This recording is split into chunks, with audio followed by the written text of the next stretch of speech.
सतयुग, त्रेतायुग, द्वापर और अभी क्या चल रहा है? जम के तो बोलो, कलयुग। कलयुग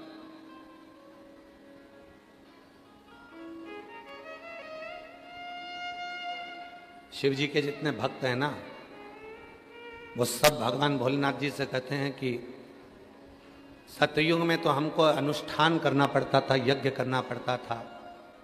सतयुग में तो हमको यज्ञ अनुष्ठान करना पड़ता था, तब आप कृपा करते थे।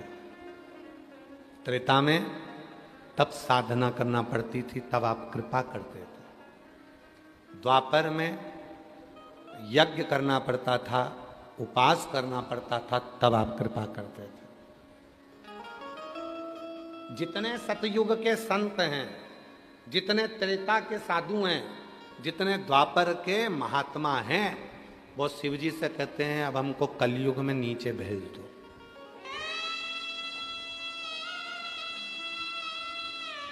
अब हमको कलयुग में नीचे भेज दो। शिव जी ने पूछा क्यों, किस लिए, काय को, किस कारण? तो सतयुग के संत कहते हैं, त्रेता के संत कहते हैं, द्वापर के संत कहते हैं पहले हम यज्ञ करते थे तब शिव प्रसन्न होते थे, व्रत करते थे तब शिव प्रसन्न होते थे, साधना उपासना करते थे तब शिव प्रसन्न होते थे, पर अब हमको कलयुग में भेज दो क्योंकि एक लोटा जल से शिव प्रसन्न हो जाते हैं। एक लोटा जल सारी समस्या का। अब शिव केवल एक लोटे जल से प्रसन्न हो जाते हैं, केवल एक लोटा जल। अब उस जल को चाहे तुम, कोई कहे कि ये गंदा नदी का पानी है, कोई कहे गटर का पानी है, कोई कहे कारपोरेशन का पानी है, कोई कहे नगर पालिका का पानी है, कोई कहे टंकी का पानी है, कोई कहे खड्डे का पानी है, तुम कुछ भी कहते रहो। शिव जी अगर पानी देखते होते तो तुमसे पानी मांगते ही नहीं।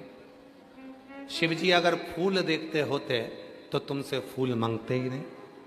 शिव महापुराण में, स्कंद पुराण में, भविष्य पुराण में, अग्नि पुराण में, नर्मदा पुराण में, लिंग पुराण में, नारद पुराण में, ब्रह्म विवर्त पुराण में, कूर्म पुराण में, मत्स्य पुराण में, विष्णु पुराण में, श्रीमद् भागवत पुराण में, जितनी पुराणे हैं और जितनी उनकी उप पुराण है, उसमें यह नहीं लिखा कि जल कहाँ का लेकर आना। उसमें तो ये लिखा भाव से अगर तूने आंख के अश्रु भी चढ़ा दिए तो भी शिव स्वीकार कर लेगा, तो भी शिव स्वीकार कर। चलो जाने दो, अब एक कथा सुनो नरसिंह मेहता जी की। नानी बाई का मायरा सावरिया सेठ ने भरा था, पर सावरिया सेठ से मिलाने वाला नरसिंह जी को थे कौन? भगवान देव अधिदेव महादेव। जरा विचार करिए, थोड़ा संगीत सब थोड़ा शांति से रहे। सावरिया सेठ से शिव जी को मिलाने वाला कौन था? कौन? विचार करना जरा। बड़ी भाभी ने देवर को धक्के मार के निकाल दिया। नरसिंह मेहता जी रोते हुए कहाँ जाते? तो बड़े भाई सारंगधर ने कह दिया कि वो टूटा हुआ शिव जी का मंदिर है, वहां चले जा। टूटे हुए शिव जी के मंदिर में भेज दिया, और टूटे हुए शिव जी के मंदिर में नरसिंह जी चले गए। ना लोटा था, ना जल था, ना फूल था, ना पत्र था, ना भोग था, ना भोजन था, कुछ कुछ। क्या करा नरसिंह जी ने? पूरी रात नरसिंह जी शिवलिंग को गले लगाकर रोते रहे। पूरी रात नरसिंह जी शिवलिंग को गले लगाकर रोते रहे, पूरी रात। सुबह ब्रह्म मुहूर्त में भगवान शंकर ने नरसिंह जी को नंदी पर बिठाया और सांवरिया सेठ का दर्शन कराने के लिए गौलोक धाम ले गए।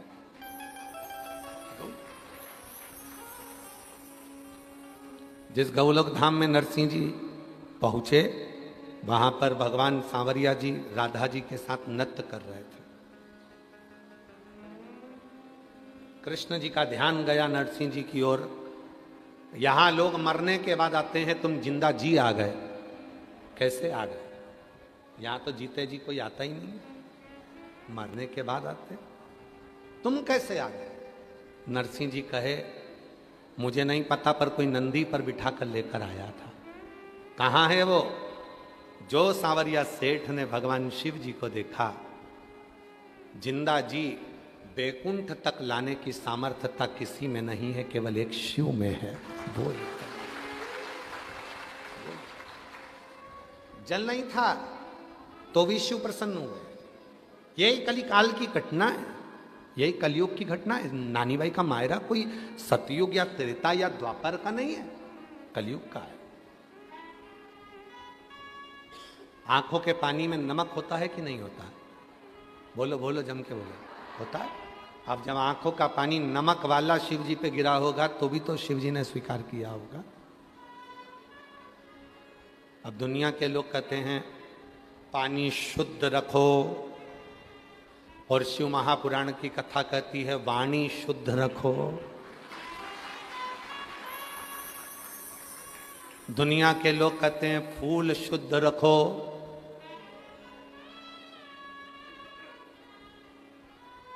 एक पुष्प होता है पारिजात का पुष्प, देखा है आप लोगों ने? पारिजात का पुष्प, उस पुष्प को तोड़ा नहीं जाता। तोड़कर अगर भगवान को चढ़ाया जाता है तो पारिजात का पुष्प फलित नहीं होता, दुख देता है। वो पुष्प का नियम है बाबा जी। वो पारिजात का पुष्प जमीन पे गिरे और उसको उठाया जाए, बिना धोए शिव जी को चढ़ाया जाए तो अनेक फल प्रदान कर देता है।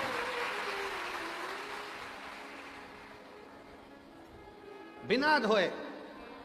और आज भी प्रमाण है महाराज जी, आज भी हमारे सनातन धर्म में प्रमाण है, जिस पुष्प को पानी में धोकर भगवान को चढ़ाया जाता है वो फूल भगवान स्वीकार नहीं करते। आज भी नियम है वकील साहब, आज भी नियम है। जिस फूल को अगर पेड़ से तोड़ा, पानी में धोया, उसके बाद भगवान को चढ़ाया तो भगवान उसको स्वीकार नहीं करते। ये नीति है आज भी। फूल से टूटा और टूटने के बाद भगवान को चढ़ा दिया, वो स्वीकार। कई माताओं की आदत रहती है पानी के लोटे में, पानी की बाल्टी में फूल तोड़कर डाल लेती हैं, मंदिर जाती हैं, फूल चढ़ा देती हैं, उसी का पानी भगवान को चढ़ा देती हैं। पानी में ही फूल पड़ा रहता है, भगवान को चढ़ा रही हैं। कई लोगों की आदत रहती है, वो सोचते हैं कि हम जा तो रहे हैं, फूल अलग से कहाँ ले जाएंगे। पानी के लोटे में, पानी की बाल्टी में फूल डाल लिए, तोड़ तोड़ कर पानी की बाल्टी में फूल डाले और शिव जी को जाकर चढ़ा दिए। शिव स्वीकार नहीं करता। पूरी पुराण को उठाकर देखना, कहीं नहीं लिखा कि फूल को धोकर शिव को चढ़ाना। यहां तक लिख दिया कि पारिजात का यदि फूल, और ये पारिजात का फूल कब आया था? अभी अभी हमने कथा में वर्णन किया था, सीहोर की कथा में। सीहोर की कथा में वर्णन किया था, आप लोगों ने सुना होगा। दुर्वासा बाबा आ गए थे अयोध्या में भोजन करने के लिए। अभी कथा में बोला था, आप लोगों ने में से किसी न किसी ने सुना होगा। दुर्वासा ऋषि आए अयोध्या, भगवान श्री राम जी, भरत जी, शत्रुघ्न जी, लक्ष्मण जी सब ने आओ भगत करी। मां जानकी जी ने भी प्रणाम करा और राम जी ने कह दिया कि प्रभु भोजन करना है आपको अयोध्या में। तो उन्होंने कह दिया था भोजन तो करूंगा, पर शर्त एक है, भोजन बनाने में अग्नि का प्रयोग ना हो, भोजन बनाने में जल का प्रयोग ना हो, और भोजन बनाने में धेनु का प्रयोग ना हो। कोई दूध, कोई घी, कोई दही, कोई वस्तु गाय की होना नहीं चाहिए। धेनु का प्रयोग भी ना हो। सुनो, अग्नि का प्रयोग भी ना हो और जल का प्रयोग भी ना हो। अब हम चतुर्वेदी जी और अंबाला वाले आप दोनों की धर्म पत्नियों से कह दें कि बिना अग्नि का भोजन बनाना, बिना पानी का भोजन बनाना और बिना धेनु का भोजन बनाना बन सकता है? तो जीजी बोलेगी कि नहीं बन सकता। बेटी बनेगा ही नहीं। आप में से कितने लोग हैं जो बिना पानी का भोजन बना सकते हैं, बिना अग्नि का भोजन बना सकते हैं, बिना धेनु का भोजन बना सकते हैं, बिना घी तेल का? और राम जी से क्या कह रहे हैं दुर्वासा जी कि मुझे अगर भोजन कराना है तो बिना अग्नि का, बिना पानी का और बिना धेनु का। और दूसरा, मैं सरयू जी का स्नान कर कर आऊंगा और भगवान शिव की पूजन करूंगा, तो मुझे वो पुष्प ला कर देना जिस पुष्प को अयोध्या और संसार के लोगों ने कभी नहीं देखा हो। कभी नहीं देखा हो ऐसा पुष्प मुझे चाहिए अयोध्या में शिव जी की पूजन के लिए। दुर्वासा जी ने ये डिमांड रख दी। वो तो भगवान को धन्यवाद देना कि सियोर वाला बाबा डिमांड नहीं रखता।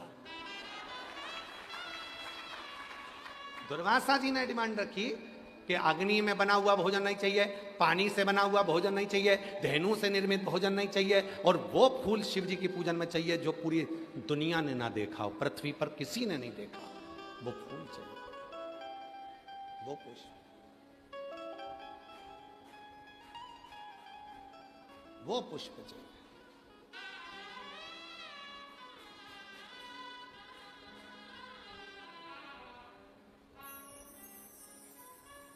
बहुत अच्छा है जो सियोर वाला बाबा ज्यादा डिमांड नहीं रखता। ये जितने लोग सोशल मीडिया पे बोलते हैं ना कि बाबा इतनी डिमांड, बाबा इतनी डिमांड, तो ये तो छोटी मोटी है। भारी डिमांड होना चाहिए, हल्के फुल्के थोड़ी ना है। विश्वनाथ जी के बेटे हैं, शिव के पुत्र हैं, कोई छोटे मोटे। अब राम जी चिंता में पड़ गए। राम जी के समझ में नहीं आया कि मैं ऐसा भोजन, सीता जी से पूछा तुम बना दोगी? सीता जी बोली बिना आगी के और बिना पानी के, बिना घी तेल के कोई भोजन बनेगा? पूरे अयोध्या में दिखवाया ऐसा कोई फूल जिसको किसी ने नहीं देखा हो। बाबा वशिष्ठ के पास गुरुजी ने कह दिया एक पत्र लिखो, इंद्र के लिए छोड़ दो। उस पत्र में लिखना 2 वृक्ष भेज दो, 2 वृक्ष, एक कल्प वृक्ष और दूसरा पारिजात का वृक्ष। 2 वृक्ष भेज दो। पत्र गया और वो पत्र इंद्र के चरणों में जाकर गिरा, तो पत्र पढ़ते से ही इंद्रदेव ने 2 वृक्ष भेजे। कौन कौन से वृक्ष भेजे? एक कल्प वृक्ष, एक पारिजात। कल्प वृक्ष इसलिए भेजा गया कि राम जी ने हाथ जोड़े कल्प वृक्ष के और कहा कि भोजन दे दो। कल्प वृक्ष से जो मांगो वो मिल जाता है। बना हुआ भोजन सामने आ गया, ना अग्नि लगी, ना पानी लगा, ना धेनु लगी, और भोजन दुर्वासा जी के सामने। दूसरा, पारिजात का वृक्ष आया।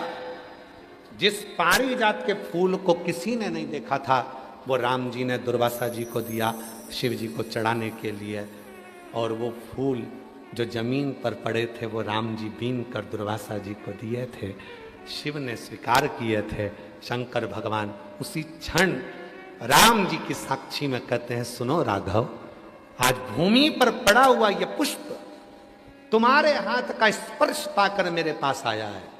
आज के बाद संसार का मनुष्य जब पारिजात का फूल मुझे देगा तो वो तोड़ कर देगा तो फल नहीं मिलेगा, पर भूमि पर पड़ा हुआ देगा तो मैं राम के रूप में उसको स्वीकार करूंगा।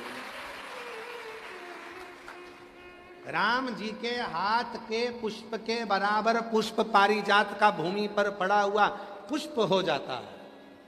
और दुनिया के लोग बात करते हैं कि ये पानी मत चढ़ाओ, वो पानी मत चढ़ाओ, ये मत करो शिव जी को, ये कई लोग कह देते हैं ये बेलपत्र तुम्हारी पूरी टूट गई है, ये बेलपत्र खंडित हो गई है, ये खंडित बेलपत्र है, शिव जी को मत चढ़ाओ, इसकी एक पत्ती नहीं है, शिव जी को मत चढ़ाओ, ये बेलपत्र का आधा टुकड़ा है, शिव जी को मत चढ़ाओ, ये बेलपत्र का इतना सा टुकड़ा है, शिव जी को मत चढ़ाओ। शिव महापुराण की कथा जिसने पढ़ी नहीं है वो व्यर्थ की बात करते हैं, और जिन्होंने शंकर जी को जान लिया, शिव महापुराण में यहां तक लिखा है कि अगर बेलपत्र के 1,00,000 टुकड़े हो जाएं और बेलपत्र सूख भी जाए, सूख कर भी उसका चूरा बन जाए और चूरे का भी एक तिनका मात्र भी शंकर को चढ़ जाए तो सहस्त्र बेलपत्र के फल के बराबर फल प्राप्त हो जाता है।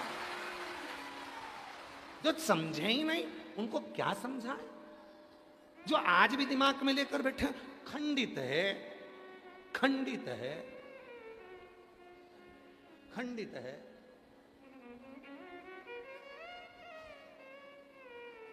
खंडित है, कई लोगों के दिमाग में बैठा रहता है। और आप लोगों से निवेदन है, आज की कथा में से ये वाला वीडियो काट के डाल देना आप लोग, जो लोग कहते हैं बेलपत्र खंडित है। बेलपत्र का टुकड़े से टुकड़ा, टुकड़े से टुकड़ा भी अगर है और वो भी अगर शिव को समर्पित है तो वो भी सहस्त्र बेलपत्र के बराबर हमें फल दे रहा है। सहस्त्र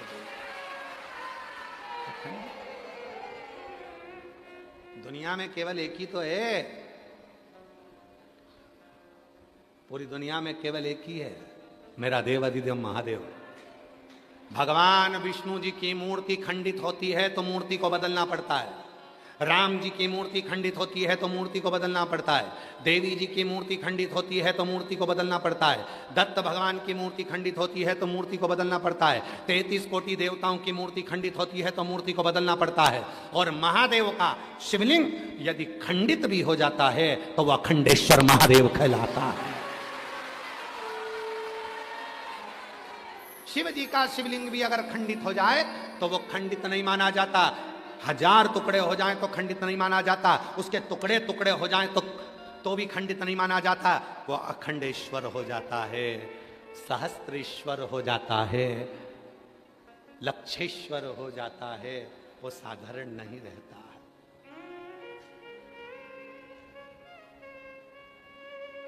लक्षेश्वर अखंड है, वो खंडित ही नहीं हुआ। सारी दुनिया में सबसे ज्यादा आक्रमण अगर द्रोहियों ने करे हैं तो काशी पर करे हैं, अगर विधर्मियों ने सबसे ज्यादा आक्रमण करे तो काशी विश्वनाथ पर करे। सब कुछ तोड़ लिया उन्होंने, पर काशी आज भी अजर और अमर जैसी खड़ी की खड़ी है, अजर अमर है। गली गली के मकान तोड़कर देख लो, हर मकान के नीचे से शिवलिंग निकलेगा, हर ओटले के नीचे से शिवलिंग निकलेगा, हर भूमि के नीचे से शिवलिंग निकलेगा। विद्रोहियों ने पूरी तरह से शिवलिंगों को खंडित कर कर देख लिया, पर उनको क्या मालूम था ये विश्वनाथ है जो दुनिया का भरण पोषण करने वाला है, ये कभी खंडित नहीं होता, ये तो अखंड है और अखंड ही रहेगा। ये अखंड है और अखंड ही रहेगा। ये कोई साधारण नहीं है, इसको समझना साधारण नहीं है। एक नैना नाम की एक शिव भक्त महाराष्ट्र की अकोला के पास में रहते, नैना नाम था। महाराज हम चतुर्वेदी जी, उसका पत्र अगर हमारे पास में होगा तो हम उस पत्र को सोशल मीडिया पर जरूर डालेंगे, हम श्योर जाकर ढूंढवाएंगे उस पत्र को। अगर पत्र, नैना नाम की एक लड़की अकोला के पास की,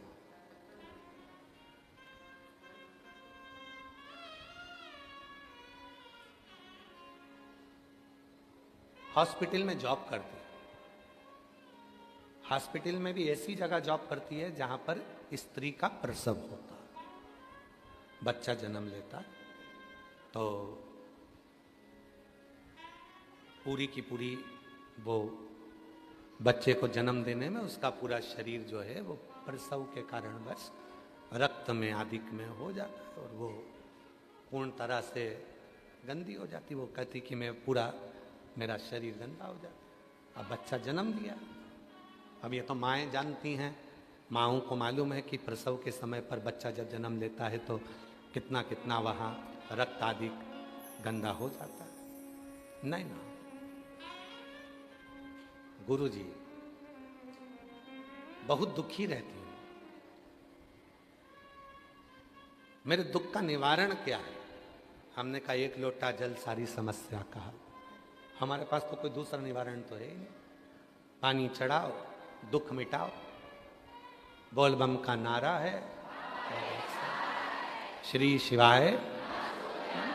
इसके सिवाय तो हमारे पास कुछ दूसरी चीजें है ही नहीं। दुनिया के लोगों के पास में बहुत सारी चीजें हैं, कोई भभूति दे देगा, कोई बेल दे देगा, कोई नारियल दे देगा, कोई कुछ दे देगा। हमारे पास तो ये भी नहीं है।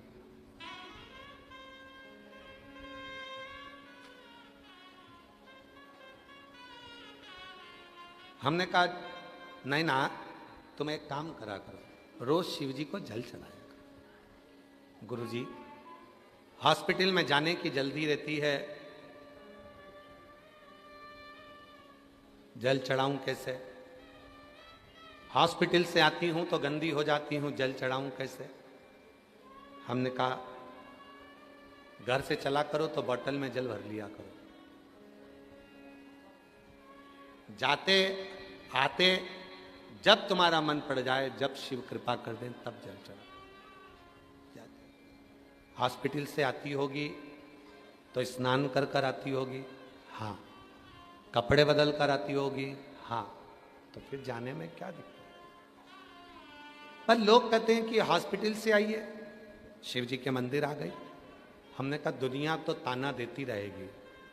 शिव महापुराण की कथा में आता है, रात्रि को 9:15 वाला जो उपाय यूट्यूब पर डला हुआ है, जब कोई बहुत मात्रा में बीमार पड़ जाता है, हॉस्पिटल से ही वो 9:15 वाला उपाय करने के लिए मंदिर पहुंच जाता है और बाबा उस पर करुणा करना प्रारंभ कर देता है।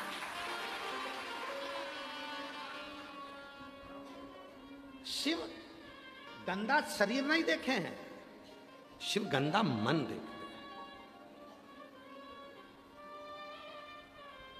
कितने रुपए का तुमने क्रीम पाउडर लगाया, कितने सुंदर तुम हो, ये शिव जी को मतलब ही नहीं है। क्या करेगा वो तुम्हारी सुंदरता से? करेगा क्या? जिनके आगे स्वयं मां जगत जननी पार्वती जी भी फीकी हैं, जिनके आगे स्वयं जगत जननी जगदम्बा अम्बा भी स्वरूप में फीकी हैं, वो शिव जी कितने सुंदर हैं, तो तुम्हारी सुंदरता से उसको कोई मतलब तो है नहीं। तेरी प्रतिमा कितनी सुंदर, तू कितना सुंदर।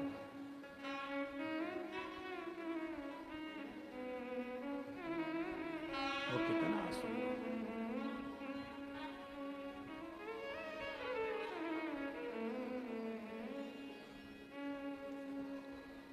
कितना सुंदर होगा। तेरी प्रतिमा कितनी सुंदर, तो कितना सुंदर, तो कितना सुंदर। जरा विचार करो, कितना सुंदर।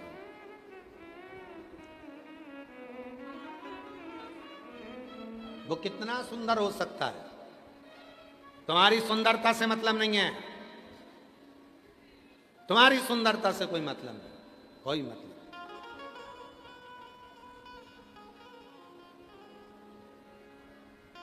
नाथू भगत की कथा याद है आप लोगों को? काशी में रहने वाले, जितने काशी में रहने वाले, नाथू भगत की कथा आप लोगों के स्मरण में होगी। नाथू भगत शिव का परम उपासक,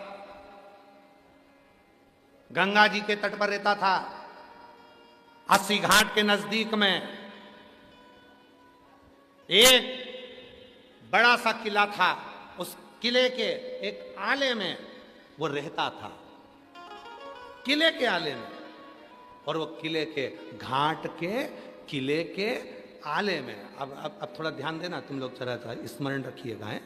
आप लोग तो काशी के रहने वाले हो, गंगा के घाट पर बहुत बड़े बड़े घाट हैं। घाट के अंदर जहाँ लोग खड़े होकर नहाते हैं, ऐसे गोल गोल चबूतरे बने रहते हैं, उसके अंदर आले बने रहते हैं, आले। उस आले के अंदर नाथू भगत रहता था। जितने काशी वाले हैं उन सबके स्मरण में एक कथा होगी कि वो नाथू भगत काशी में रहता और 80 घाट के नजदीक में केदार खंड के अंतर्गत निवास करता। नाथू भगत जिसको भी प्रवचन देता था, बोलता था, तो एक ही बात कहता था, कभी उसने काशी से बाहर पांव नहीं रखा। कैलाश नहीं गया क्योंकि उसको मालूम है कैलाश मेरी काशी में है। कभी देवी का दर्शन करने नहीं गया क्योंकि 9 देवियां मेरी काशी में है। किसी गौरी का दर्शन करने नहीं गया क्योंकि 9 गौरी मेरी काशी में है। किसी विनायक का दर्शन करने नहीं गया क्योंकि अष्टविनायक मेरी काशी में है। किसी हनुमान जी के मंदिर दर्शन करने नहीं गया क्योंकि सारे हनुमान मेरी काशी में है। किसी देवता के धाम नहीं गया क्योंकि सारे देवता मेरी काशी में है। वो नाथू भगत 10 साल में उसका एक नियम था, वो भंडारा करता था। कितने साल में? 10 साल में भंडारा करता था वो नाथू भगत। भंडारा कैसा करता था? तुम भंडारा कैसे करते हो? पूड़ी बनाते हो, सब्जी बनाते हो, बिस्कुट बांटते हो, टॉफी बांटते हो, सब कुछ बांटते हो। वो नाथू भगत वो कहता था, मैं भंडारा उस चीज का करूंगा जो मेरे शिवजी ने मुझको दिया है। जो मेरा है ही नहीं उसका मैं भंडारा कैसे करूं? 5,000 रुपए तुम दो, आज खीर बांटेंगे, ये भंडारा नहीं है। तेल का पीपा तुम दो, आज पूड़ी सब्जी बनाकर बांटेंगे, ये भंडारा नहीं है। आज बटुकों का भोजन होगा, मालपुआ रबड़ी बनेगा, 20,000 रुपए तुम दो, ये भंडारा नहीं है। कहीं से लेकर आ गए दे दिया, ये भंडारा नहीं है। नाथू भगत काशी की पवित्र भूमि का वो संत था शिव का। वो कहता था, मेरे भगवान ने जो मुझे दिया है मैं भंडारा उसका करूंगा। क्या करता था? अपने शरीर को खंबे से ठोक लेता था, शिव शिव शिव शिव शिव कहकर ठोकता। शरीर में घाव हो जाते, शरीर में घाव होते, उसमें कीड़े पड़ जाते, शरीर के अंदर कीड़े पड़ते और वो कीड़े शरीर को खाते।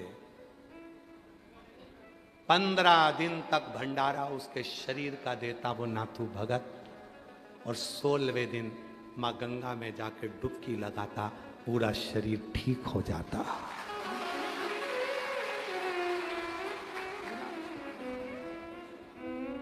पूरा शरीर ठीक। काशीवासी वो नाथू भगत को भूल नहीं सकते। उसके भंडारे को कोई भूल नहीं सकता। धन का भंडारा नहीं था, तन का भंडारा था। जैसे गंगा जी की डुबकी लगती थी पूरा शरीर ठीक हो जाता। ये काशी है। इस काशी को लोगों ने हल्के में ले लिया है। आज नए नए लोग आकर बस गए काशी में तो सोचते हैं कि काशी हम देख रहे हैं कि कमाई का स्रोत हो गया। आज नए नए लोग काशी में आकर बस गए, थोड़ी सी प्रॉपर्टी खरीद ली और सोच लिया कि हमने होटल, हमने बिल्डिंगें बना ली तो काशी हमारी हो गई। काशी तुम्हारी नहीं है। काशी नाथू भगत जैसे की है, जो गंगा में नहाते से शरीर को ठीक कर लेता। काशी को पहचाना क्या क्या पहचाना? और बाबा जी आज हम कहें आपसे एक कथा, अभी तो हम विश्वनाथ शिव महापुराण की कथा कर कर जा रहे हैं यहाँ से। चौथा दिन है आज, 3 दिन और बचे हैं। पर चतुर्वेदी जी और पूरी टीम और बाबा जी सब ध्यान रखना, जब एक बार कथा करने के लिए वापिस आए तो काशी के भक्तों की कथा सुनाकर जाएंगे कि काशी के भक्त कैसे कैसे काशी के भक्त थे। कि उन काशी के भक्तों का क्रम क्या रहा है, उन काशी के भक्तों का क्रमता क्या रही है, उन काशी के भक्तों की सराहना क्या रही है। कहीं मिलेगा नाथू भगत जैसा जो अपने शरीर का भंडारा देता हो, गंगा में डुबकी लगा के शरीर को ठीक कर लेता हो। नाथू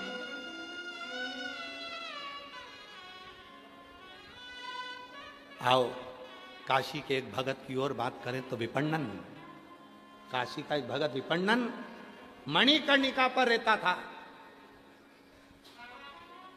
और वह विपण्णन मणिकर्णिका पर रहता और मणिकर्णिका पर वह विपण्णन रहता हुआ मणिकर्णिका की भूमि पर जब कोई मुर्दा जलाने आता तो मुर्दे जलाने वाले का मुख देखता। वो विपण्णन, और वो विपण्णन जो मणिकर्णिका के घाट पर रह रहा है, ना घर है ना कुछ है, केवल खुले आसमान में विपण्णन रहता था। और कहते हैं लोग मुर्दा लेकर जाते थे, राम नाम सत्य चिल्लाते थे, और विपण्णन मुर्दे से, जिसको लेकर जा रहे हैं उस मुर्दे से बात कर लेता था। लोग कहते थे अघोरी है, तांत्रिक है, लोग कहते अघोरी है, तांत्रिक है।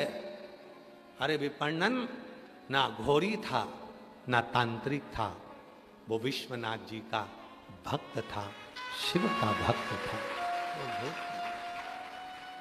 वो घोरी नहीं।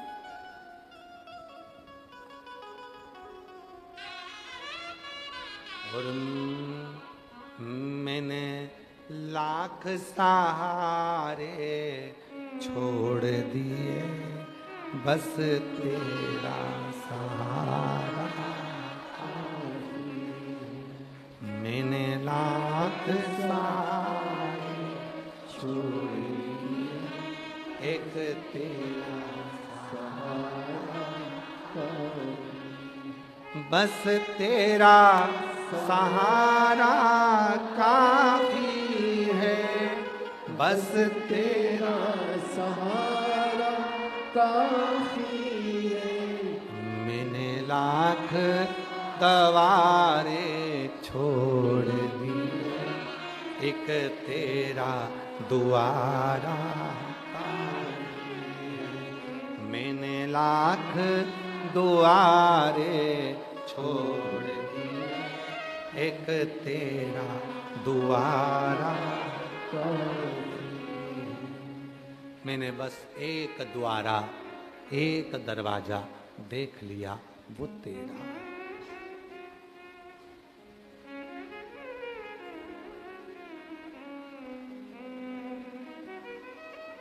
संगी साथी कुटुंबी बड़े, मेरे संगी साथी कुटुंबी बड़े, बस एक सहारा देख लिया, तेरे दर का किनारा काफी है।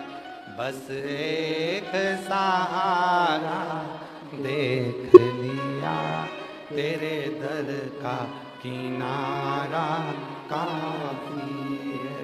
मैंने सारे सहारे छोड़ दिए, बस तेरा सहारा काफी है। विपण्णन लोग कहते थे तांत्रिक था, विपण्णन लोग कहते थे अघोरी था, विपण्णन जिसकी चरित्र काशी के शास्त्रों में मिलता है और उसको पढ़ो तो मिलता है कि विपण्णन मुर्दों से बात कर लेता था, मुर्दों से। और सुनो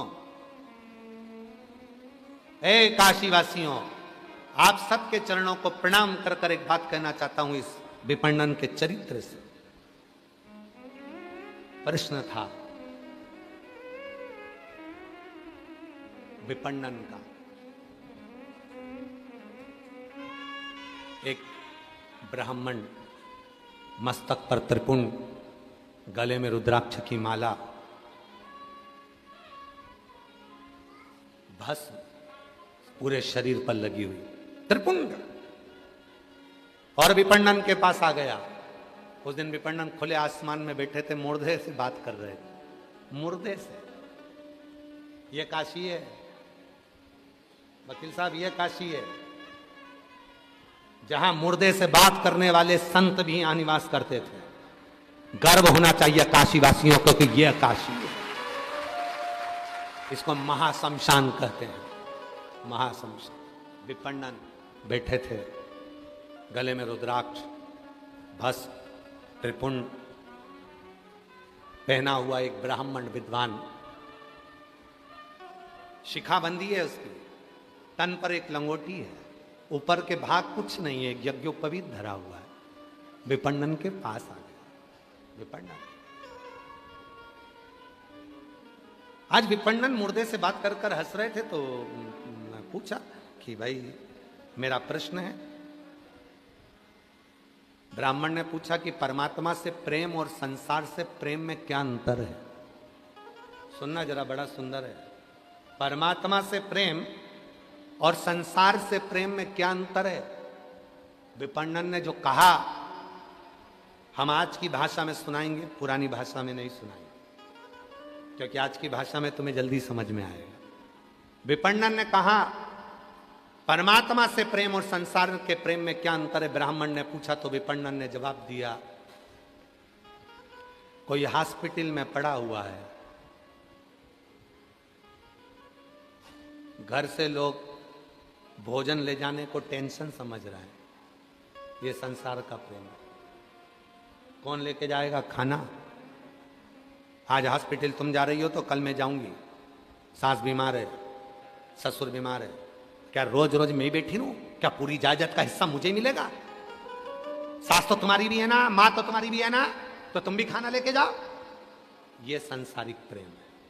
विपण्णन अपनी भाषा में समझाए थे, पर सियोर वाला बाबा अपनी भाषा में समझा रहा है। ये सांसारिक प्रेम है। डॉक्टर से जाकर पूछ रहे हैं ठीक हो जाएंगे कि नहीं होंगे। डॉक्टर ने कह दिया चांस तो थोड़े कम है। तो फिर कितने दिन के हैं?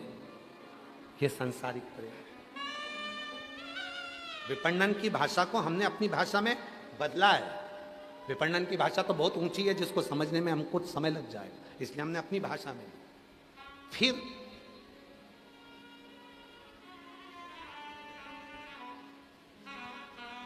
डॉक्टर साहब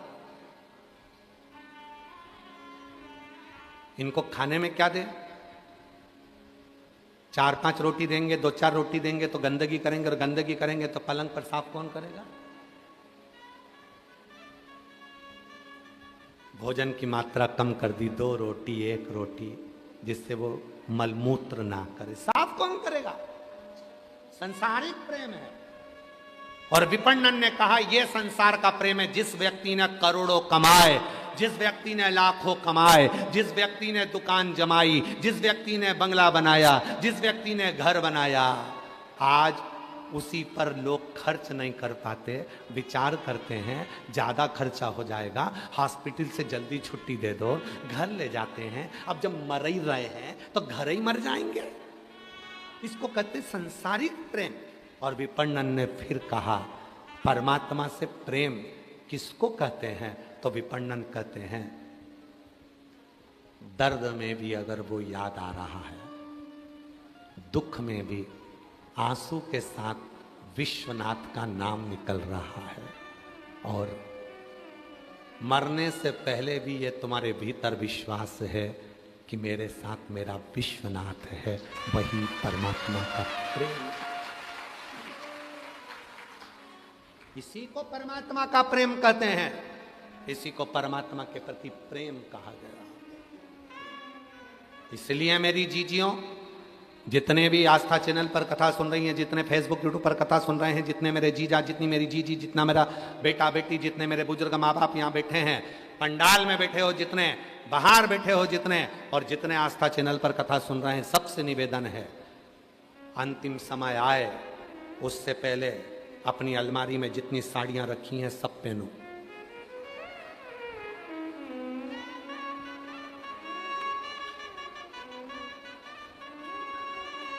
कोई कहे कि बुढ़ापे में ब्यूटी पार्लर जाती है, हाँ जाऊंगी। तेरे बाप का क्या जाता, जा चल जाऊं, जा।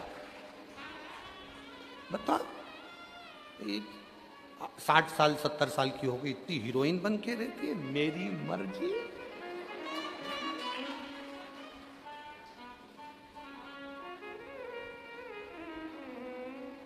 कब अपन ही खुश होकर नहीं जी सके तो फिर परमात्मा भी पूछेगा, भेजा था तेरे को नीचे, क्या करा?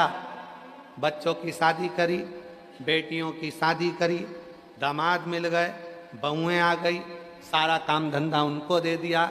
बाद में काशी में पंडित प्रदीप मिश्रा की कथा सुनने जाने का मन हुआ, बच्चों से कहा मुझको टिकट बनवा दे। बच्चा के रहने दो, भीड़ चल रही है, अभी कोई टिकट मिकट नहीं मिलेगा। और ससुराल में बेटे के यहाँ काम आ गया तो तत्काल टिकट में डाल दिया। और बाप को माँ को अगर काशी जाना था तो कहा रहने दो, कहाँ जाओगे, रहने दो, क्या करोगे? जब तक तुम्हारे घर में चले तब तक सारे तीर्थ कर लो, सारे तीर्थ। जब तक तुम्हारे घर में चले तब तक दान पुण्य कर लो। फिर तुम 5 रुपए भी निकाल के दान नहीं कर पाओगे, क्योंकि कैमरे लगे होंगे। कैमरे, वो कैमरे कौन से हैं? तुम्हारे पोता पोती। वो कैमरे कौन से हैं? तुम्हारे बच्चे। जैसे ही बुआ घर में आई राखी पे, और घर के जितने पोता पोती सब दादी के कमरे में। क्यों?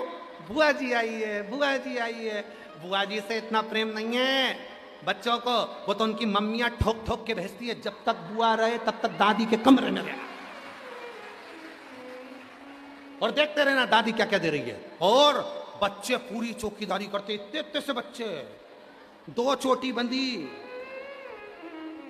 बहुत जोरदार का कैमरा है। देख के तुरंत गई, मम्मी आज दादी बुआ जी को पलंग में से निकाल के लाल कलर की चुंदड़ी वाली साड़ी दे रही थी। कैमरा, और वो कैमरा कैच कर गई। बहू ने ध्यान दे लिया, साड़ी दी है, हाँ। जब बुआ जी जाने लगी तो बहू भी कहने लगी अपने अपने पतियों से, देख लो आई थी तो एक बैग लेके आई थी, जा रही 4 लेके। कैमरा है, कैमरा, कैमरा।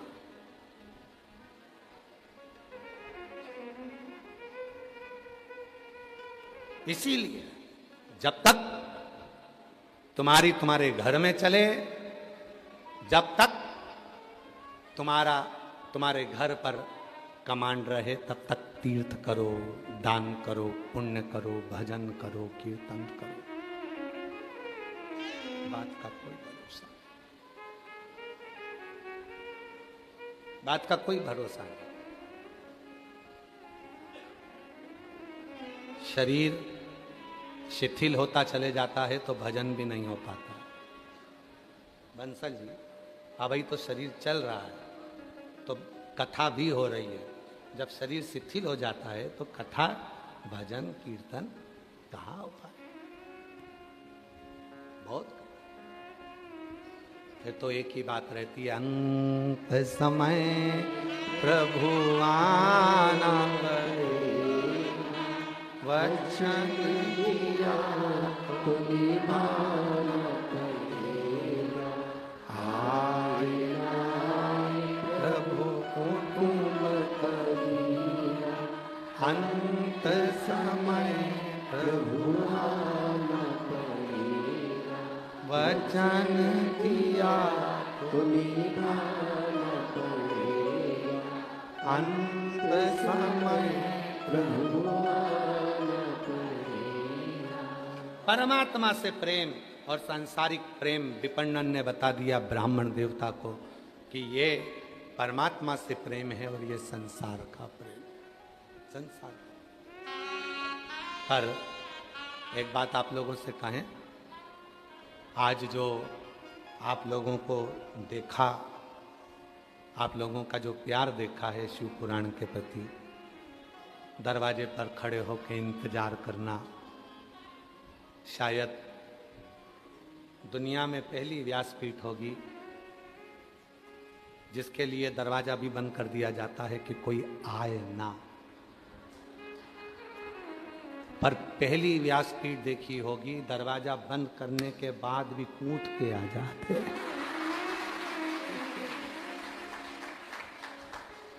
तुम हमें छुपा ना पाओगे, तुम हमें छुपा। कहाँ स्वर नहीं बैठ रहा है तुम्हारा, एक नंबर पर लेके आओ उसको, इसको एक नंबर पे चलाओ तुम, उसका 2-3 पे जा रहा है, एक पर ले इसको।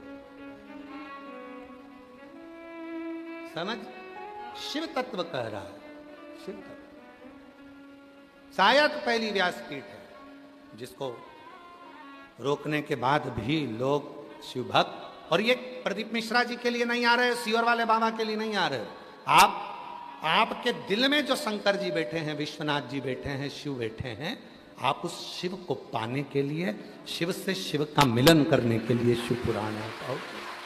शिव से शिव।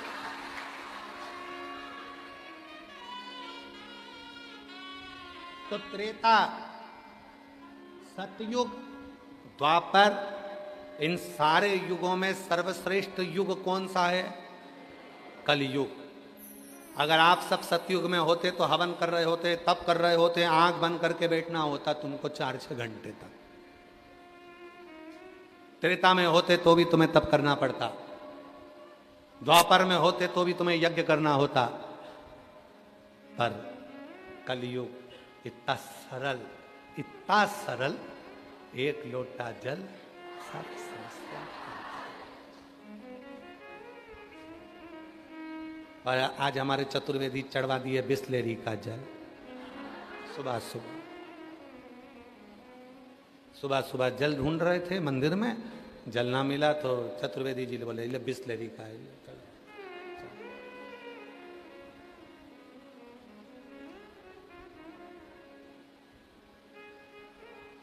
जो मिल गया। शिव जी ने कभी नहीं कहा कि मुझे इतना कीमती फूल देना, कभी नहीं, कभी नहीं कहा।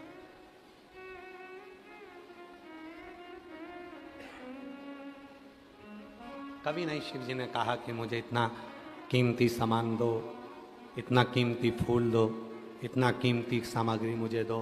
शिव जी तो बोलते हैं, शंकर भगवान की कथा तो यहां तक कहती है कि कीमती कीमती सामान तुम घर छोड़ के आओ, एकदम फ्री होकर आओ, आनंद के साथ।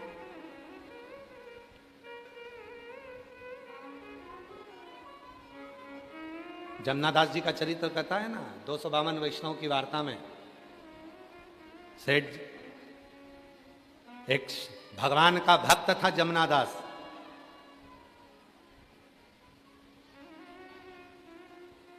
फूल वाले के पास गया फूल लेने के लिए। कितने का है? 1 रुपए का। दे दो, बाबा को चढ़ाऊंगा, श्रीनाथ जी को, गोवर्धननाथ जी को, विश्वनाथ जी को दे दो, ले। वहीं से एक सेठ जा रहा था जिसका नाम था यवनराज। यवनराज सेठ जा रहा था वेश्या के दरवाजे पर, टोकनी में देखा कि फूल रखे थे, बड़ा सुंदर फूल था। जो जमनादास जी के हाथ में फूल रखा था उसी फूल को सेठ यवनराज ने देख लिया। यवनराज ने फूल हाथ में लेकर, हाथ में फूल को उठाकर देखा, फूल वाले से पूछा फूल कितने का है? फूल वाले ने कहा फूल 2 रुपए का। जमनादास जी बोले अभी तो तुम मुझे फूल 1 रुपए का दे रहे थे, विश्वनाथ जी के लिए, गोवर्धननाथ जी के लिए, श्रीनाथ जी के लिए। ए भैया, मैंने ये फूल अपने मन से बाबा को दे दिया, गोवर्धननाथ जी को दे दिया, श्रीनाथ जी को दे दिया, विश्वनाथ जी को दे दिया, अब तो तुम ये फूल मुझे दो ना। फूल वाले ने कहा फालतू की बात मत करो, फूल की कीमत 2 रुपया है। यमनराज को कहा, सेठ जी को।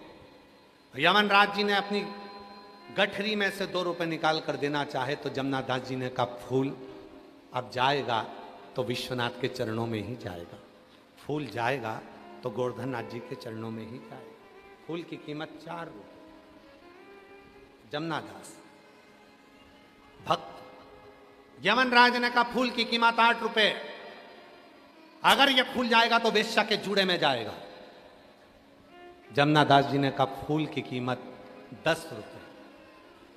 यमनराज ने कहा फूल की कीमत 20 रुपए। वेश्या के जूड़े के लिए फूल की कीमत 20 रुपए। जमुना दास जी ने कहा फूल की कीमत 40 रुपए। यमनराज ने कहा तू मुझे जानता नहीं, मैं नगर का सेठ हूं, यह पूरी नगरी मेरी है, तुम मुझसे भिड़ रहा है। जमुना दास जी कहने लगे यमनराज जी आप तो दूसरा फूल भी ले सकते हो, ये फूल तो मेरे बाबा को चढ़ जाने दो। यमनराज ने कहा फूल की कीमत 80 रुपया। जमुना दास जी ने कहा फूल की कीमत 100 रुपया। यमनराज ने कहा फूल जाएगा अब तो वेश्या के जूड़े में ही जाएगा, फूल की कीमत 200 रुपए। जमुना दास जी ने कहा फूल जाएगा तो विश्वनाथ जी के पास जाएगा, फूल की कीमत 400 रुपए। यमनराज ने कहा फूल की कीमत 500 रुपए। जमुना दास जी ने कहा फूल की कीमत 1000 रुपए। यमनराज ने कहा फूल की कीमत 5000 रुपए। जमुना दास जी बोले फूल की कीमत 10,000 रुपए। 10,000।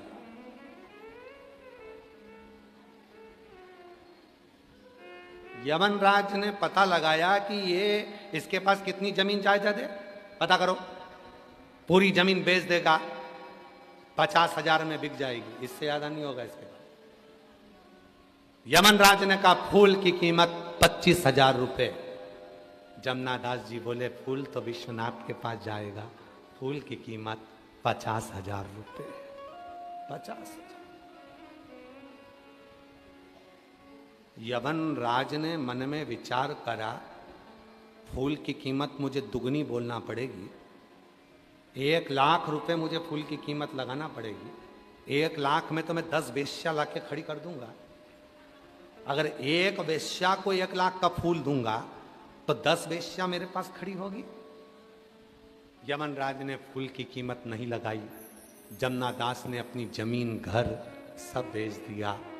50,000 का फूल खरीद कर जब गोवर्धन नाथ विश्वनाथ के पास पहुंचे, जैसे ही फूल चरणों में चढ़ाया, इतने में तो मेरा ठाकुर, मेरा गोवर्धन नाथ, मेरा विश्वनाथ जमुना दास को गले से लगा लिया। गजब की कीमत लगाई।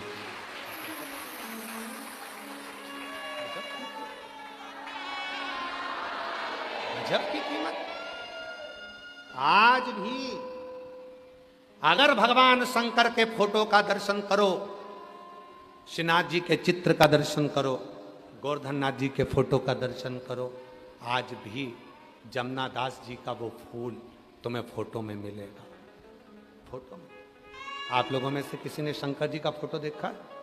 अगर शिव जी का फोटो देखा हो तो यहाँ एक फूल लगा हुआ उनका देखा होगा कान के पास। किस किस ने देखा है, दर्शन किए है? शिव जी के कान के पास में एक फूल होता है, श्रीनाथ जी के हाथ के ऊपर एक फूल होता है, गोवर्धन नाथ जी के हस्त के ऊपर एक फूल होता है। कोई पूछे कि भगवान शंकर जी के कान के पास में केवल एक ही फूल क्यों है, तो जवाब मिलेगा वो फूल किसी और का नहीं है, वो जमुना दास का फूल आज तक मेरा महादेव अपने कान के पास लगा। वो जमुना दास जी का फूल आज भी मेरे गोवर्धन नाथ जी अपने हस्त कमल पर रखते हैं। कीमत फूल की नहीं है, कीमत भाव की है, कीमत दिल की है, कीमत हृदय की है। अब लोग कहें कि पानी गंदा, कोई कहे फूल बेकार हो गए, कोई कह दिया पानी फूल मुरझा गए, कोई कहने कह दिया ये बेलपत्री टूट गई, कोई कह दिया बेलपत्री खंडित हो गई, कोई ने कह दिया नारियल सड़ाई निकल गया। अरे भाई तुम पहचाने कहां शंकर जी को, तुम अभी पहचाने नहीं। अरे पूरी जिंदगी निकल जाएगी तो भी लोग शिव जी को नहीं पहचान पाएंगे, पूरा जीवन। और जितने हमारे श्रोता हैं, हम बाबा के इस विश्वनाथ जी की धरा से कर रहे हैं, जितने श्रोता आस्था चैनल पर, फेसबुक, यूट्यूब पर सुन रहे हैं, उन सब से निवेदन है, तुम्हें अगर कोई आडंबर में डाले, कोई कहे तुमसे शिव जी को ये अच्छा देना, शिव जी को ऐसा देना, शिव जी को वैसा देना, समझ लेना वो तुम्हें केवल आडंबर में डाल रहा है। शिव जी को तो केवल तुम्हारा दिल चाहिए, भाव चाहिए, श्रद्धा चाहिए। शिव जी नहीं। आओ कुबेरेश्वर बाबा की धरा पर, सीहोर की पवित्र धरा पर, पवित्र सीहोर की भूमि पर आना और पवित्र सीहोर की भूमि पर आकर कुबेरेश्वर बाबा के धाम जाना। कुबेरेश्वर बाबा के धाम पर जाकर आप दर्शन करोगे, जहां बैठोगे वहीं पे तुम्हें कंकर शंकर मिलेगा, जहां बैठे हो वहीं बेलपत्र पड़ी हुई मिलेगी, कहीं बैठे हो वहीं पर लोग पूजन करते हुए दिखते हैं। कई लोग कहते हैं कि यहाँ का मैनेजमेंट सुधारना चाहिए, यहाँ लोग हर कहीं बैठकर पूजन कर देते हैं, मैनेजमेंट सुधारना चाहिए। हम उनसे निवेदन करते हैं ये भूमि कंकर शंकर की है, जहाँ व्यक्ति कंकर उठाता है, बैठता है, दिल से बात करता है, चले जाता है, वहाँ जैसे ही एक कंकर उठाकर वो लेकर गया, फिर वो जो 4 कंकर पड़े हैं उसका कोई महत्व नहीं है। वो जो एक कंकर ले गया अपने विश्वास से, उस एक कंकर ने शंकर बनकर उसका कल्याण करना प्रारंभ कर। पूरी दुनिया की कावड़ भरना, काशी की कावड़ भरो, सोमनाथ जी की कावड़ भरो, महाकाल जी की कावड़ भरो, ओमकारेश्वर की कावड़ भरो, चाहे तुम नीलकंठ की कावड़ भरो, चाहे तुम पूरी दुनिया की कावड़ भरो, और एक बार अगर कुबेरेश्वर बाबा की तुमने कावड़ सीहोर जाकर भरी है और बाबा से दिल से तुमने कुछ निवेदन करा है तो वो खाली नहीं रह सकता, वो मिलेगा, प्राप्त, वो साधारण नहीं। अरे लुटा दिया भंडार काशी, कर दिया माला माल काशी वाले, लुटा दिया भंडार काशी वाले, कर दिया माला माल काशी वाले। जो जैसी भावना लाया वो वैसा ही फल, नहीं खाली उसे लौटाया वो मन ही मन, और कर दिया माला लुटा दिया काशी वाले, लुटा दिया काशी वाले, कर दिया काशी वाले। शिव की पूजन में, शिव के प्यार में 3 चीजें जरूरी है, सुन लेना सब। शिव की पूजन में और शिव के प्यार में 3 चीजें जरूरी है। पहले नंबर पर वफादारी, बोलो, अगर वफादारी है तो शिव तुम्हारा है। बाबा जी, आज के जमाने में लोग गुरु के प्रति भी वफादार नहीं हो पाते, माता पिता के प्रति भी वफादार नहीं हो पाते, अपनों के प्रति भी वफादार नहीं हो पाते, धर्मपत्नी और बच्चों के प्रति भी वफादार नहीं हो पाते, पति पत्नी के प्रति वफादार नहीं हो रहा और पत्नी पति के प्रति वफादार नहीं हो रहा। अगर वफादार होते तो लेटरिन की बाथरूम की टाइल्स के नीचे दबे हुए नहीं मिलते, वफादार होते तो ड्रम के अंदर पड़े हुए नहीं मिलते। वफादार, गुरु के प्रति भी वफादारी बहुत जरूरी। जिस गुरु को तुमने मंत्र लिया है, जिस गुरु को तुमने मान लिया कि मैंने श्री शिवाय नमस्तुभ्यम मंत्र ले लिया, वो गुरु मेरा है। अब जो बोलेगा, गुरु वाक्य ही जनार्दन का वाक्य है, और गुरु ने कह दिया ऐसा, तो फिर उस वचन को पकड़ लिया तो फिर तो तुम पार हो गए। और गुरु के वचन में भी अगर संशय हो गया तो फिर रहेगा गुरु के वचन। इसीलिए दुनिया के लोगों ने एक वचन पकड़ लिया, एक लोटा जल। जब दुनिया के लोगों ने एक वचन पकड़ लिया कि एक लोटा जल सारी समस्या का हल है, तो काय को आडंबर में फंसूं, काय को पाखंड में जाऊं, काय को इधर उधर भटकूं। दुखाया, लोटा भरा, शिव जी के मंदिर पहुंच गए, काम। 3 चीजें हैं शिव की पूजन में और शिव के प्यार में, 3 चीजें जरूरी है। पहले नंबर पर बोलो वफादारी, दूसरे नंबर पर विश्वास। और तीसरे नंबर पर समर्पण। ये 3 चीजें। पहले नंबर पर वफादारी रखना। वफादारी का मतलब होता है कि मेरा शिव जैसा रखे, शिव जैसा, शंकर जैसा। किसको कहते हैं वफादारी मालूम है तुमको? महाभारत का वन पर्व वर्णन करता है। एक पुरुष का नाम लिखा है, शिव जी के एक भक्त का नाम। महाभारत के वन पर्व में शंकर जी के एक भक्त का नाम लिखा है, जिसका नाम है पुरुष मृगा। जम के बोलो, क्या नाम है? पुरुष मृगा। आप सबको मालूम होगा कि अगर कोई बच्चे के मुंह से राल टपकती है, कोई बच्चा हाथ पैर से विकलांग है, बुद्धि से विकलांग है, उसका शरीर सही काम नहीं करता, कोई बहुत ज्यादा व्यसन में डूबा हुआ है, नशे में डूबा हुआ है, नशा छूट ही नहीं रहा है, पूरा घर किसी एक व्यक्ति को सुधारने में लगा है पर वो सुधर ही नहीं रहा है, तो यही पुरुष मृगा जो महाभारत में वन पर्व के अंदर जिसका नाम आया है, शिव जी का भक्त पुरुष मृगा, इसका नाम लेकर एक पीपल का पत्ता और एक बेलपत्री का पत्ता, ये दोनों पीपल के पत्ते की नोक को बेलपत्री के पत्ते की नोक के साथ उल्टे हाथ में आगे करा जाता है, सीधे हाथ से शहद का पानी में थोड़ा सा शहद घुला हो, वो इस नोक पर किनोर पर डाला जाता है शिव जी के ऊपर, शंकर जी के। नाम क्या लिया जाता है? पुरुष मृगा। नाम देकर जब जल चढ़ता है उसको कटोरी में झेल लिया जाता है।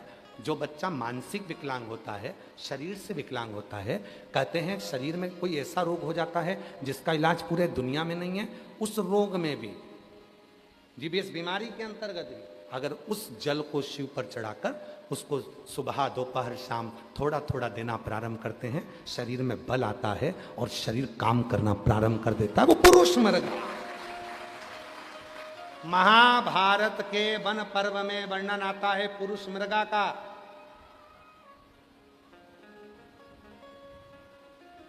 जिसका शरीर पुरुष का था, पांव मृग के थे, पांव मृग के थे, पुरुष मृग।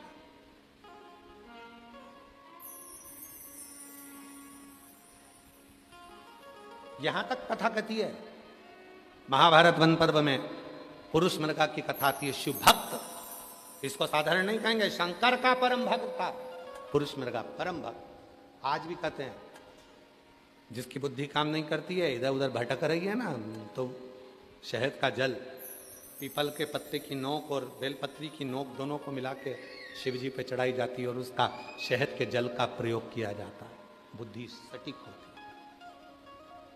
जो बच्चे पढ़ने बैठते हैं, मन नहीं लगता, मन विचलित हो जाता है, परीक्षा हॉल में याद नहीं आता, सब याद करते हैं, रात भर पढ़ते हैं और परीक्षा हॉल में भूल जाते हैं, उनके लिए भी पुरुष मृगा, पीपल के पत्ता नीचे, ऊपर बेलपत्री का पत्ता, दोनों की नोक, शहद का पानी शिव जी को समर्पित कर कर उस पानी का आचमन करें, बुद्धि केंद्रित हो जाती। पुरुष मृगा। फिर से बोलो, क्या नाम है? पुरुष मृगा। वन पर्व महाभारत में चरित्र आता है। राजसु यज्ञ चल रहा है युधिष्ठिर के यहां, पांडवों के राजसु यज्ञ। महाराज, और राजसु यज्ञ में ब्रह्मा जी की ओर से आए, विष्णु जी की ओर से आए, इंद्र की ओर से आए, सबकी ओर से आए, पर शिव जी की ओर से कोई नहीं आया। तब गुरु जी ने कहा कि यह काम करो, शंकर जी का एक परम भक्त है पुरुष मृगा, यदि वो यज्ञ में राजसु यज्ञ में आ गया तो समझ लो कि ये यज्ञ सफल हो गया और तुम्हें वर प्राप्त हो गया, फिर तुम कभी जिंदगी में हार नहीं सकते। पुरुष मृगा आना चाहिए, पुरुष, हर हर पुरुष मृगा आना चाहिए।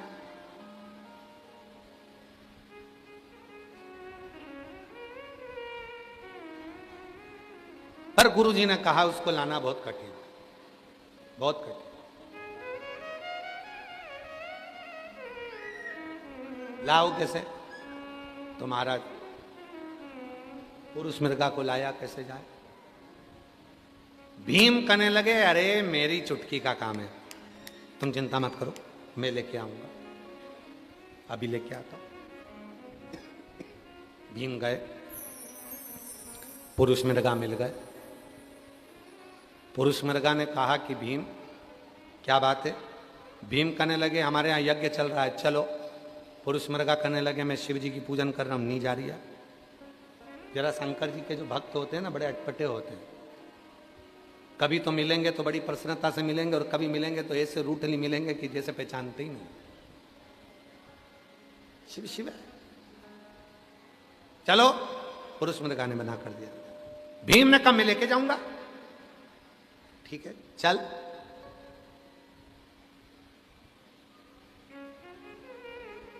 लगा दौड़। अगर तू जीत गया तो मैं हस्तिनापुर जाऊंगा, और अगर हार गया तो तेरे शरीर के 42 टुकड़े कर कर तालाब में फेंकूंगा, मंजूर है, भाग। भीम तो हल्के में ले रहा था शिव जी के भक्त को। शंकर का भक्त कभी हल्के में नहीं लेना चाहिए, बड़ा भारी होता है, बहुत भारी। 100 के करीब में तो हम ही हैं, तो भारी तो है, ठीक है। शिव का भक्त कोई हल्का है?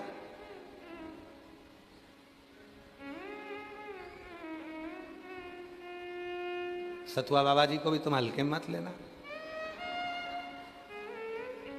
मसान में रहने वाला, शमशान के सामने रहने वाला, दिन रात मुर्दे जलते देखने वाला कोई साधारण नहीं हो सकता। शिव ही का कोई कृपा, तो कोई साधारण नहीं है। बाबा जी हम कई बार कह देते हैं अपनी कथा में कि उत्तर प्रदेश सरकार के माननीय मुख्यमंत्री जी योगी जी को भी हल्के में मत लेना, बहुत भारी है। एक तरफ तो गोरख पर पीठ के पीठाधीश्वर, दूसरी तरफ मुख्यमंत्री। दुनिया के लोगों को लगता है कि वो केवल मुख्यमंत्री हैं, पर सही मायने में देखा जाए तो मुख्यमंत्री तो बाद में है, पहले गोरख पीठ के पीठाधीश्वर हैं, और वो पीठ जो दुनिया की आनंद का सुख देने वाली पीठ है लोगों के लिए, उसको समझना कठिन। शिव भक्त को कौन जान सकता है? भीम ने कहा, मैं भागता हूं, ठीक है, पकड़ो। और भीम भागने लगे, और जो भीम भागे उसके पीछे पुरुष मृगा भागा। पुरुष मृगा हारने लगा। भीम पकड़ाई में आने वाला था, पकड़ाई में भीम की आंख में से आंसू बहने लगे। दौड़ते दौड़ते भीम रोने लगा। भीम रोना। गुरुजी ने युधिष्ठिर, नकुल, सहदेव, अर्जुन सबसे कह दिया, अपने भाई के अंतिम संस्कार की तैयारी करो, पुरुष मृगा उसको मार देगा, वह बचेगा नहीं। भीम रोने लगा, दौड़ता दौड़ता थक गया, हारने वाला था। इतनी देर में भीम मां जगत जननी दुर्गा भवानी को याद करा। भीम की धर्म पत्नी हिडिंबा मां अंबा जगदंबा को याद करी, मेरा पति मरने वाला है, बचा लो मां, बचा लो, बचा। मां ने तुरंत उसी क्षण, अगर मेरी जगत जननी मां नहीं होती तो भीम तो निपट गया। मां ने क्या करा? मेरी जगत जननी मां ने अपने जूड़े में से एक गजरे का फूल नीचे फेंका। जो फूल फेंका वहां शिवलिंग आ गया। पुरुष मृगा भाग रहा था, शिवलिंग को देखा, रुक गया, पांव पड़े, पत्ती तोड़ी, शिव जी को चढ़ाया, फिर भाग। इतनी देरी हो गई तो भीम थोड़ा आगे निकल गया, फिर पकड़ाई में आने लगा। मां अंबा जगदंबा ने अपने जूड़े का फूल तोड़ा, फिर नीचे पटका। पुरुष मृगा का नियम था, पुरुष मृगा का, जैसे हमारा नियम है बाबा जी, हमारा भी एक नियम है, हम सीहोर से चलते हैं या यहाँ से चलते हैं, रास्ते में जहाँ रुकेंगे वहाँ ओटले पर कोई शंकर का शिवलिंग हो या पेड़ के नीचे कोई शिवलिंग हो तो वहाँ जल चढ़ाकर फिर आगे बढ़ जाते। पुरुष मृगा का नियम था, जहां शिवलिंग देखता था वहां प्रणाम करता था, जल चढ़ाता था, पत्ती चढ़ाता था, फिर बढ़ता था। अब पार्वती जी क्या कर रही हैं? गजरे का फूल गिराती थी, शिवलिंग प्रकट हो जाता था, पुरुष मृगा महापूजन करने बैठ जाता था। इतनी देर में भीम आगे बढ़ जाता था, फिर वापिस वही की वही क्रम होता रहा। आखिरी में हस्तिनापुर की बॉर्डर थी, भीम भागा और इतनी देर में पुरुष मृगा ने भीम का पांव पकड़ लिया। आधा शरीर अंदर था, भीम का एक पांव घुटने से नीचे वाला बाहर रह गया और पुरुष मृगा ने कहा अब तो तुझे मरना पड़ा। युधिष्ठिर आ गए बाहर, हाथ जोड़ लिए, बाबा जी, ए बाबा जी, आप पूरे शरीर को नहीं काट सकते, देहली के बाहर जो घुटना रहा है और पंजा रहा है आप इसको काट लो, 42 टुकड़े करो फेंक दो, पर शरीर नहीं काट सकते। पुरुष मृगा प्रसन्न हो गए, राजसु यज्ञ करवाया, वर दिया। इस पवित्र कथा को दौड़ते हुए पुरुष मृगा के शिवलिंग की पूजन की कथा को जो सुनेगा उसकी जिंदगी में जितनी भी अड़चने आएगी वो सब समाप्त हो जाएगी। महाभारत के वन पर्व में वेद व्यास जी वर्णन करते हैं, महाभारत के वन पर्व में वेद व्यास जी लिखते हैं, जो पुरुष मृगा के इस पवित्र चरित्र का स्मरण करता है उसकी जिंदगी के सारे अड़चन, सारी तकलीफें समाप्त हो जाती है, क्योंकि ये पुरुष मृगा कोई साधारण नहीं है, शिव जी का वो भक्त है जो चलते चलते शंकर को पूजन करता, स्मरण करता और बढ़ता रहता है। और विश्वनाथ की धरा पर रहने वालों को तो इसका स्मरण है, स्मरण। और तेरे डमरू की धुन सुन के मैं काशी नगरिया, तेरे डमरू की धुन सुन के मैं काशी नगरिया,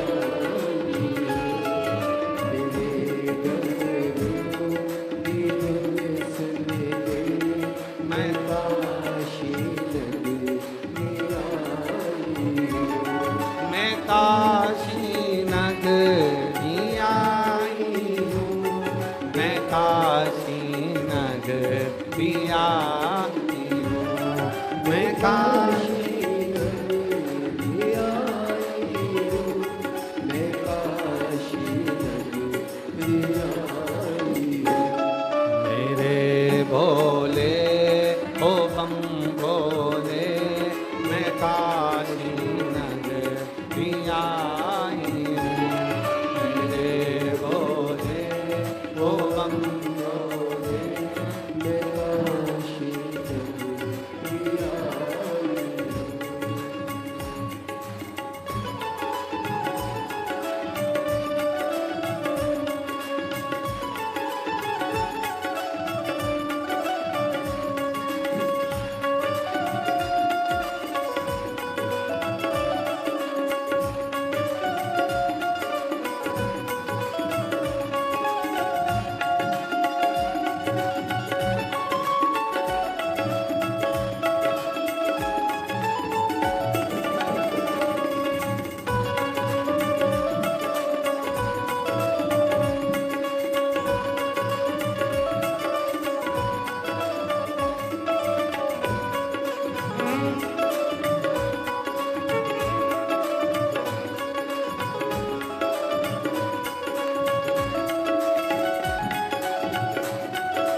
गंगा है सुना है तेरी काशी उसी गंगा को नहाने को मैं काशी नगरी आई हूँ उसी गंगा को मैं काशी नगरी आई हूँ मेरे भोले ओ बम बोले मैं काशी नगरी आई हूँ मेरे भोले ओ बम बोले मैं काशी नगरी आई हूँ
सुना है हमने ओ भोले तेरी काशी में मुक्ति है सुना है हमने ओ भोले तेरी काशी में मुक्ति है सुना है हमने ओ भोले तेरी काशी में मुक्ति है सुना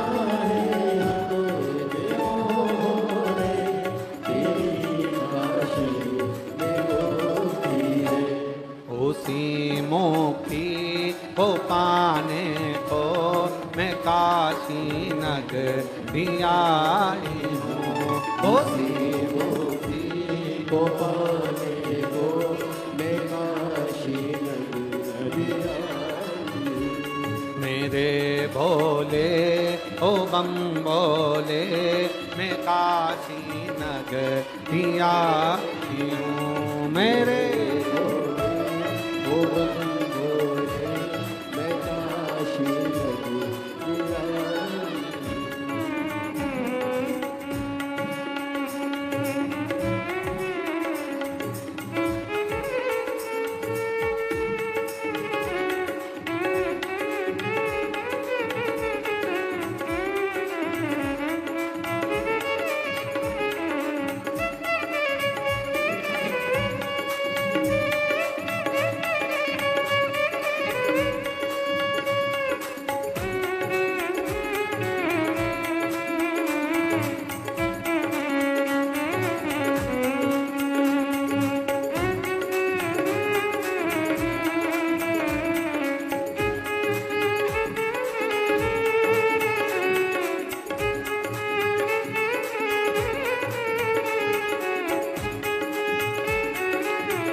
काशी में गौरा है। सुना है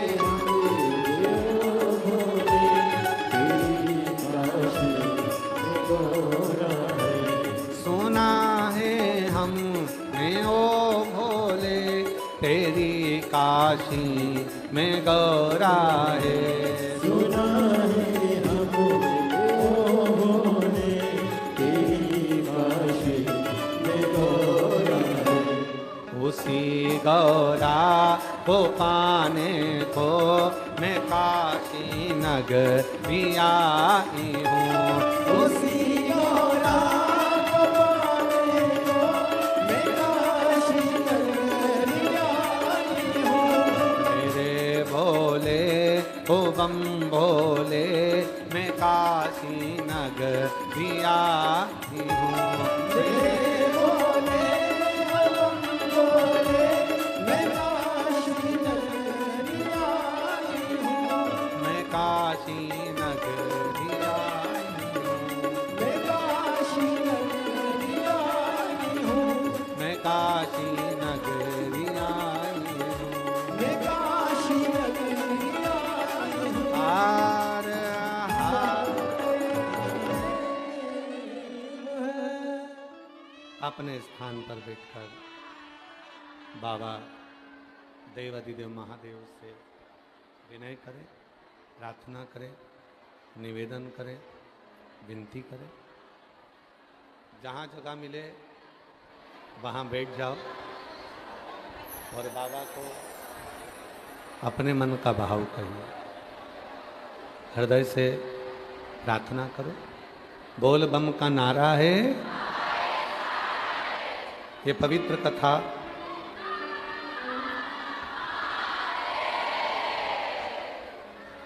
ये पवित्र श्री महापुराण की कथा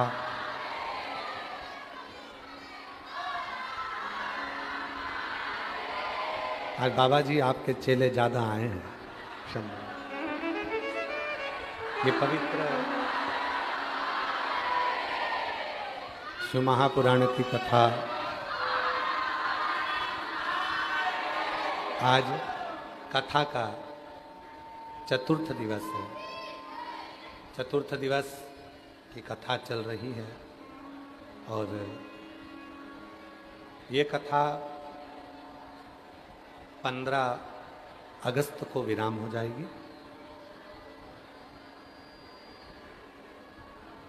फिर 17 अगस्त से 23 अगस्त तक भिलाई छत्तीसगढ़ जयंती स्टेडियम में शिव महापुराण की कथा दोपहर में 1 बजे से 4 बजे तक रहेगी। आप और हम सब श्रवण करेंगे। बाहर का पड़ाव 1 बजे से 4 बजे तक जयंती स्टेडियम भिलाई छत्तीसगढ़ में 17 अगस्त से 23 अगस्त तक श्रवण करेंगे। 25 अगस्त को प्रदोष भौम प्रदोष की कावड़ रहेगी सीहोर कुबरेश्वर धाम की। आप और हम सब कामना की कावड़ कहते हैं उसको। सुबह 9 बजे माँ सीवन के तट से 11 किलोमीटर की यह कावड़ आप और हम लेकर चलेंगे। 25 अगस्त को बाबा को समर्पित करेंगे। 28 अगस्त को रक्षाबंधन का त्यौहार है। मेरी पूरी जीजियों को भाई की तरफ से रक्षाबंधन की बहुत बहुत बधाइयाँ रहें।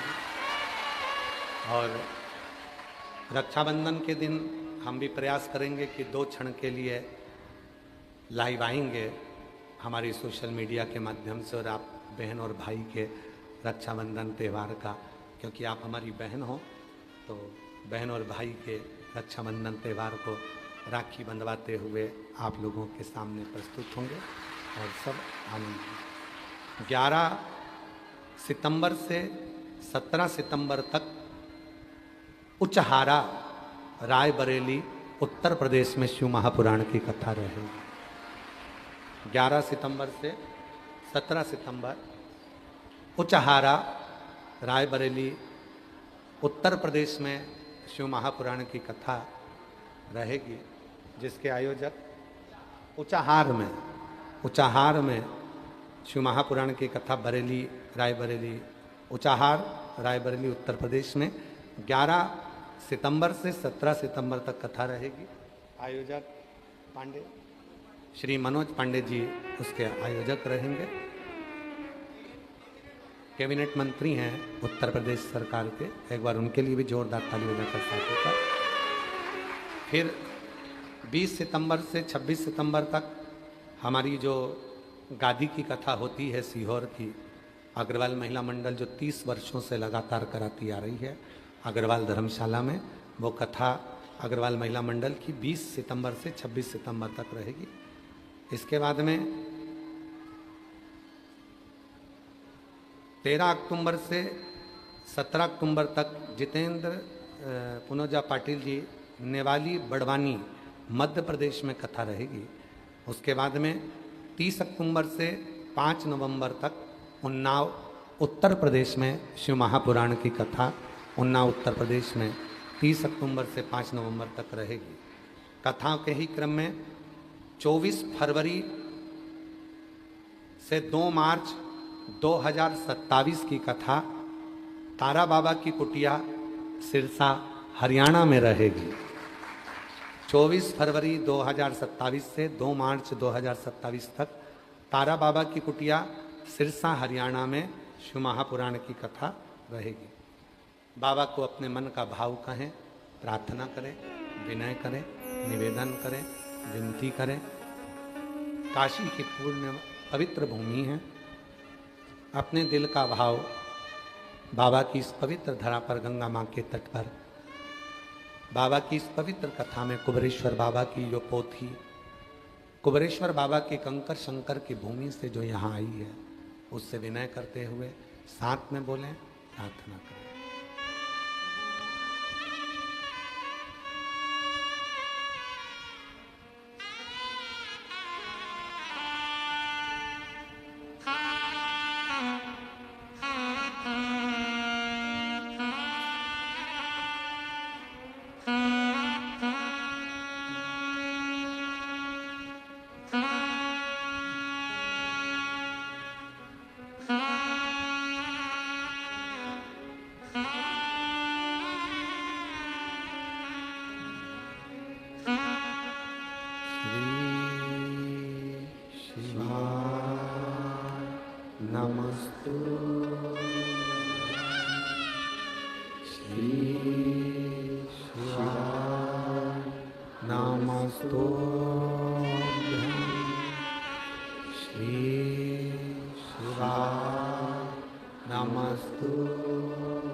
भोला सब दुख काटो हमारा, ओ भोला सब दुख काटो। शिव शंकर जपो तेरी माला, भोले बाबा जपो तेरी माला, भोला सब दुख काटो, ओ भोला सब दुख काटो। वैष्णव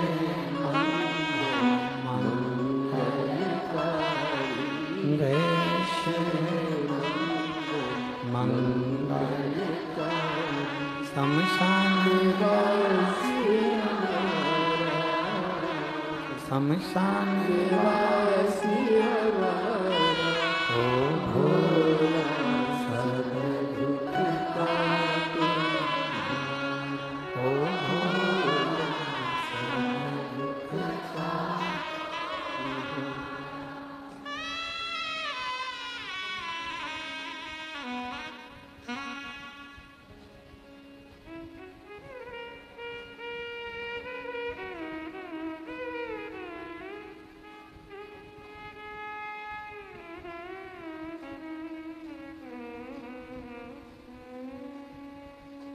बाबा देवादिदेव महादेव भगवान शिव घड़दानी त्रिकालदर्शी कैलाशी विनाशी भगवान शिव की पवित्र पावन कथा कर रही है। शिव महापुराण की कथा वर्णन कर रही है। शिव तत्व कह रहा है, बाबा की पवित्र कथा कर रही है। माँ जगत जननी जगदम्बा अम्बा जैसे भीम के लिए शिवलिंग की स्थापना कर देती है और पुरुष मृगा उस शिवलिंग को देखकर रुक जाता, ऐसे ही ये जितने संसार में जितने भी शिवलिंग है, जितने भी शिवलिंग पूरे भूमंडल पर विराजमान हैं, ये हमको ये सीख देते हैं कि कुछ देर वहाँ बैठने पर हमारे जीवन के सारे कष्ट अड़चने दूर हो जाती हैं। अड़चन दूर होती, कष्ट दूर होते। एक स्मरण रहे आपको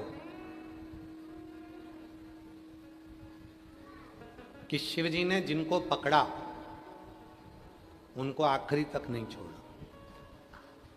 शिव जिनको पकड़ते हैं उनको छोड़ते हैं।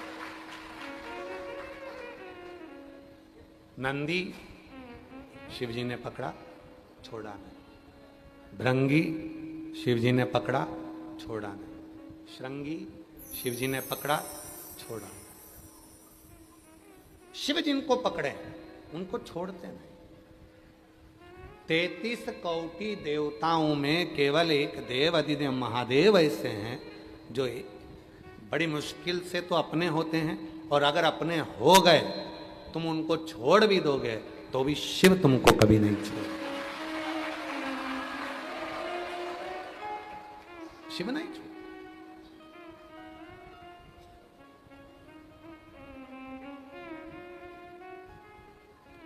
काशी में ढूंढा जिन्हें अवंतिका में पाया, काशी में ढूंढा जिन्हें अवंतिका में पाया। शिव भक्तों के हृदय में, भक्तों के हृदय विश्वनाथ का ठिकाना, भक्तों के विश्वनाथ का ठिकाना। दुनिया वाले क्या जाने मेरा रिश्ता पुराना।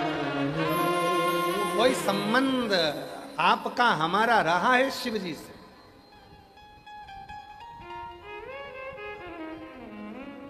बाबा जी पक्का है हमारा विश्वनाथ जी से कोई पुराना संबंध है, और आपका भी है, और यहाँ जितने बैठे हैं इनका भी है, और जितने आस्था चैनल पर कथा सुन रहे हैं उनका भी है, जो मोबाइल पर कथा सुन रहे हैं उनका भी है। अगर संबंध नहीं होता तो बंसल जी तुम्हें दिल्ली से यहाँ नहीं बुलाते, वकील साहब, हरियाणा वाले, भटिंडा वाले, जितने यहाँ बैठे हो तुम लोग, कहाँ अम्बाला, बीटा, जयसवाल, जितने बैठे हो ना, तुम जितने बैठे हो तुम्हें कोई यहाँ नहीं बुलाता। कौन किसके यहाँ बुलाता है? आज के जमाने में शादी होती है तो लोग पड़ोसी को नहीं बुलाते, संबंध होगा तो बुलाएंगे, नहीं तो लोग सगे भाई को नहीं बुलाते, संबंध होगा तो बुलाएंगे। और तुम विश्वनाथ जी की पवित्र भूमि पर अगर शिव पुराण की कथा हो रही है और तुम आए हो तो समझ लेना कि तुम्हारी रिश्तेदारी पक्की है, कोई साधारण नहीं है, मंद भारी है।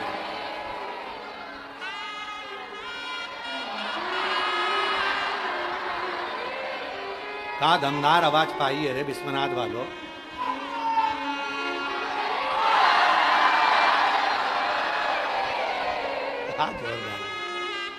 संबंध है तुम्हारा, रिश्तेदारी है तुम्हारी।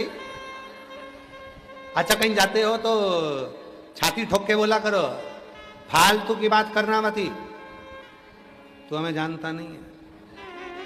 हम उसके साथ रहते हैं जो जहर पीकर भी अमृत देना जानता है।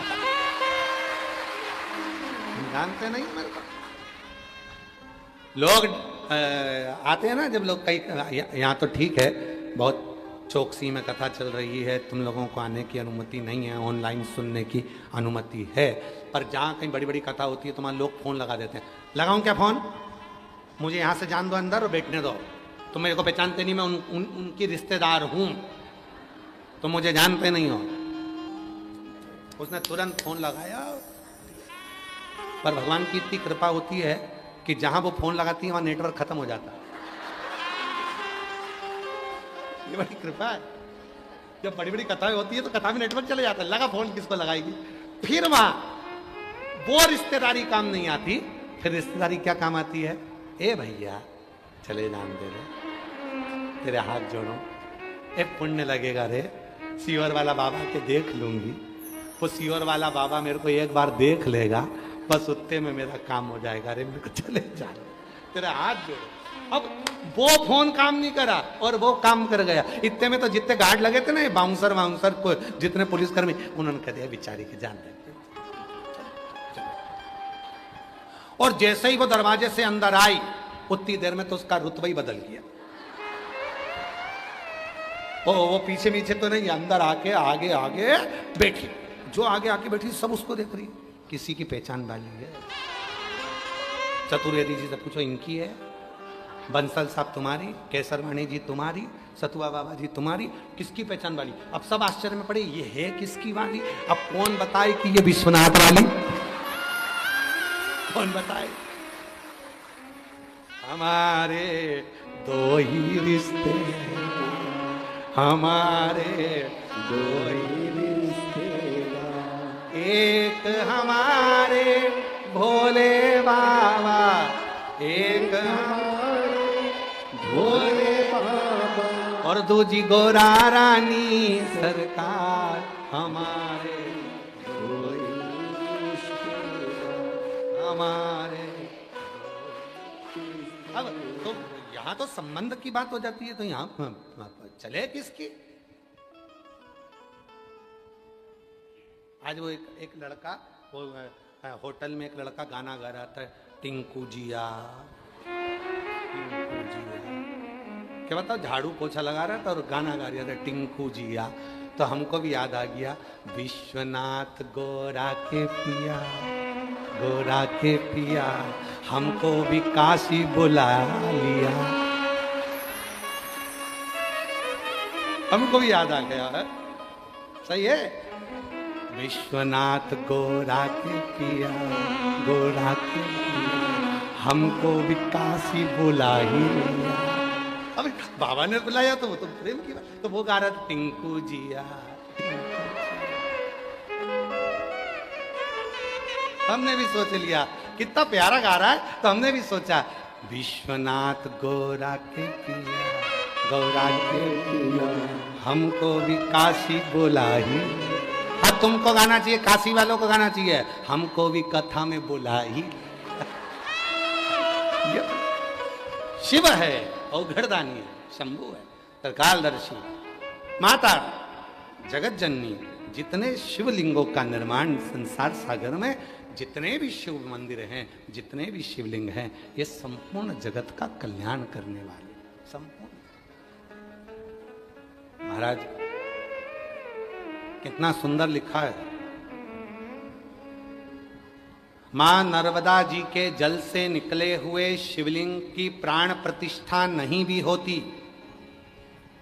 मां नर्मदा जी के जल से निकले हुए शिवलिंग की पूजा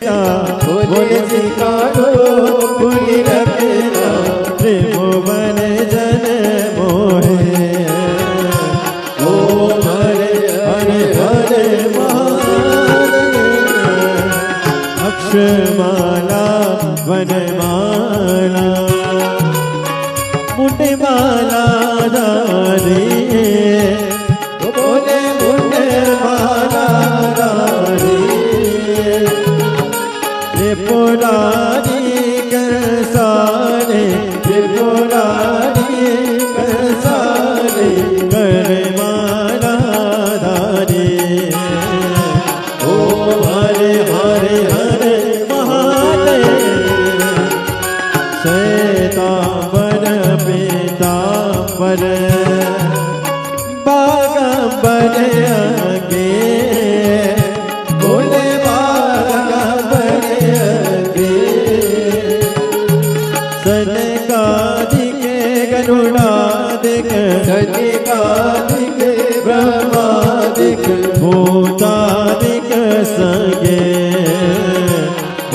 हरे हरे हरे महादेव करके मालिक मंडन संगीत सुंदरता बोले संगीत सुंदरता जगे करता जगे हरता जगे करता जगे हरता जगे पालन करता ओ हरे हरे हरे महादेव ब्रह्मा विष्णु सदा शिव जानते हमें बेका बोले जानते हमें बेका प्रणयाक्षर के माते ओम अक्षर के माते हे दिनों हे का ओम हरे हरे हरे महादेव काशी में विश्वनाथ विराजे नंदी ब्रह्मचारी ओ बोले नंदी ब्रह्मचारी नित्य उठे दर्शन पावत रुचि रुचि भोग लगावत महिमा देवानी ओ हरे हरे हरे महादेव त्रिगुणी समीच की आरती जो कोई नर गावे बोले जो कोई नर गावे तिसी मानद स्वामी जपते हरा स्वामी सुख संपत्ति पावे ओ हरे हरे हरे महादेव शिव ओंकारा बोले भज शिव ओंकारा बोले पार्वती का प्यारा बोले ऊपर जलधारा बोले ओढ़े बगयारा बोले भाग पियन वाला बोले तीन नयन वाला बोले एक नयन वाला बोले भगन मति पाला बोले मैं गोयम प्यासा ब्रह्मा विष्णु सदा शिव बोले नाम मासे हरदा के लारा ओम हरे हरे हरे महादेव कर मोरे गोलम करना बतारम संसारी सारा के सदा बसंत ज्ञान देव भवानी सहित नमः अच्युतो विश्व नारायण दामोदर वासुदेव सीतम वाग्नो गोका जानकी श्री रामचंद्र हरे राम राम राम हरे हरे हरे कृष्ण कृष्ण कृष्ण हरे राम राम हरे हरे कृष्ण कृष्ण कृष्ण हरे कृष्णनाथ भगवान की